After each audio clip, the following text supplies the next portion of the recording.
I'm happy where the direction we're headed. We got a great strategy, whether we keep the pick in terms of the top 3 pick or not. We told every player that they must improve, and we want them to be in the best physical shape of their lives. We don't want anybody over 7-8% body fat anymore. And we're all basically about 1 or 2 players that were in double figures in body fat. We can't have that.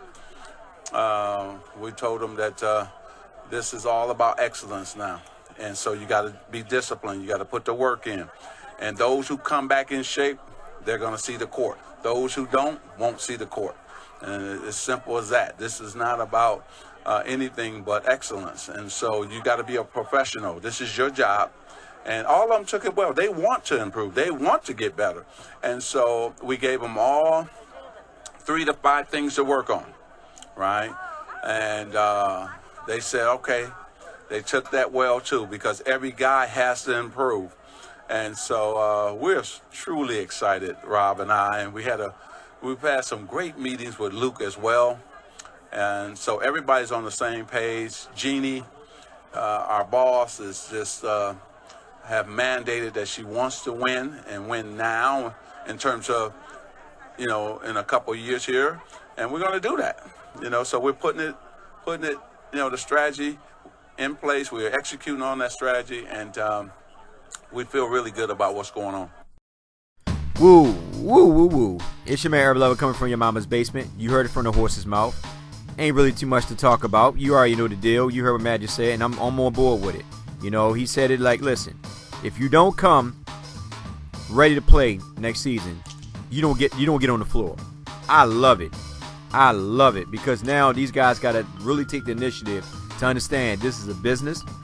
We want you to perform 100% every time you're on that court. Ain't nothing about no cries and whining and all this and that. You either come to play, or as simple as you out the door. That's basically what he's telling them. You either come to play, because think about it, if you ain't get no minutes on that floor, the next thing is out the door. Simple as that. And that's from everybody that's on that team. And I like that, because Magic Johnson's letting them know, listen, y'all not just going to just come in here and do what you want, play around. This ain't high school basketball. This is a legit business, and we got to make sure that we put the best product on the floor. I love it. Like you said, the body fat. One of the people that stick out to me about that is Julius Randle. A lot of people might disagree with me, but you can ask Don Tizzle. Me and him actually was in the comment section. We was talking about it. A lot of times where you see Julius Randle run up and down the floor, he'd be the first one that's out of breath or winded.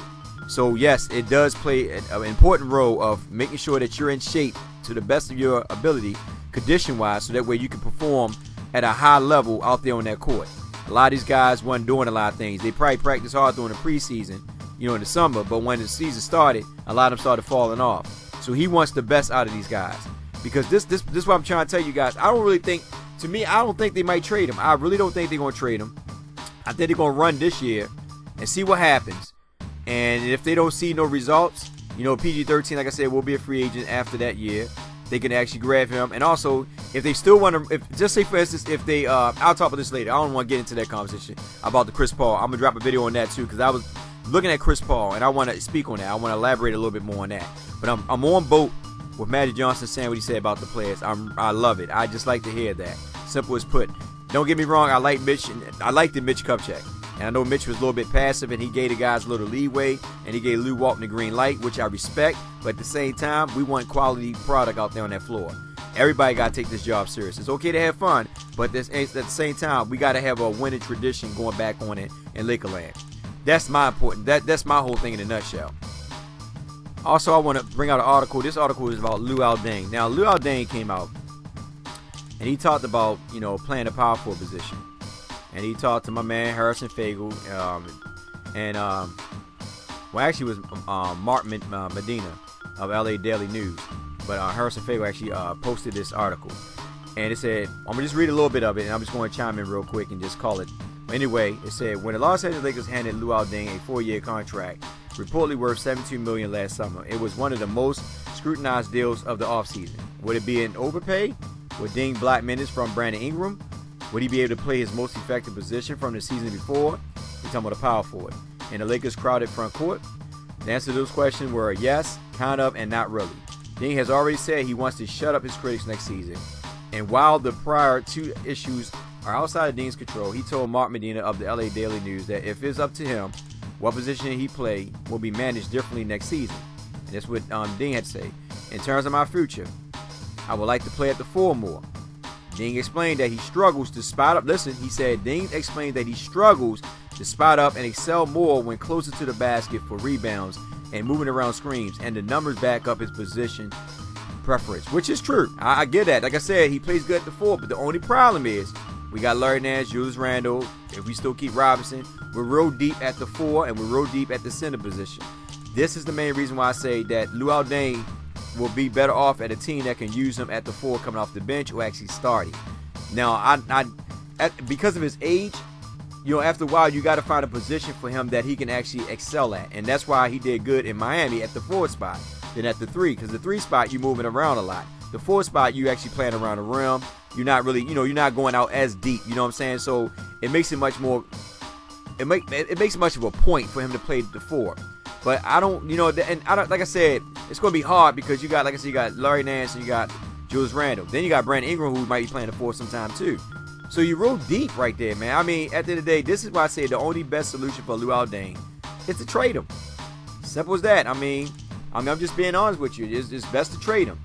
Now, Herza Fagel go on to say, will the Lakers actually play him at the power forward more moving forward? It would certainly seem to be the best way to get the most out of their most highly compensated player. But the team roster construction makes things complicated. Both Larry Nance Jr. and Julius Randle primarily play power forward, and both are promising young players the Lakers will presumably like to continue to develop. Additionally, Laker head coach Luke Walton will most likely want to get a few token minutes here and there for Brandon Ingram at the 4 and small ball lineup. The Lakers summer will have to shake out before we start assigning minutes allotment. However, the front office very well could move Deng, I hope so, making all this moot, or even Nance, Randle, or Ingram in some type of deal this offseason. I hope. Listen, I'm just hoping they don't trade Larry Nance. Larry Nance is my man. I like Larry Nance. He brings a lot of energy off the bench. I hope they don't trade him. But anyway, they say whatever they ultimately decide. However, they should make as much as an effort as possible to get Deng some playing time at the 4 next season if they want to maximize their return on investment from their most expensive asset. Screw that. Trade him. That's all I can say. Nothing against you, Luol Deng, but I would trade you. I mean, that's what I would do. If I was the front office, I would be looking for suitors and try to package him up in some type of deal to get rid of him. Simple as that. You know, him and Moscow. I'll be trying to find a way to trade them too. Because if you're going to be using Avika Zubac over Maz, then you got to dump those contracts. You got to really dump them. Plus, on top of that, if you're trying to get PG-13 the year after, you know, you want to make sure you have enough money, because then you got to make sure that you will be able to sign some of your young players too when their contracts come up. And if you're looking to get a second superstar, you definitely got to make sure you dump some of that money. Like Luol Deng right now is actually just he's just collecting ducats, and I can't be mad at the brother because he's getting the money for it. You know, I can't be upset with him, because his agent made a good deal. But at the end of the day, it's hurting the team, and that's why I say the Lakers should just trade him off. Anyway, it's your man Urban Lover. Like, share, and subscribe. Tell me what you think about the Magic Johnson comment, and also about Luol Deng starting at the power forward spot. Me personally, I just think Luol Deng. I mean, I ain't say he's making an excuse, but they got him to play small forward. Let's be real. That's why the Lakers picked him up. They got him to play small forward to be a mentor to Ingram until Ingram get going. Now Ingram is going. We no longer need Luol Deng. Luol Deng is not doing anything. He's not worth the money that he's actually getting offered or that he's being paid. Now, Kobe Bryant, he was worth it because he gave us 5 rings. And for all y'all naps that used to talk about Kobe all over again about, you're paying him too much. Oh, shucks. I mean, like I said, look at Conley for Memphis Grizzlies, who got what they got kicked. They get kicked out every first round, whatever. They only make 2 rounds. Anyway, it's your man Urban Lover. Y'all get a comment section. Y'all tell me what you think. Love you guys. Be safe out there, and most of all, take care.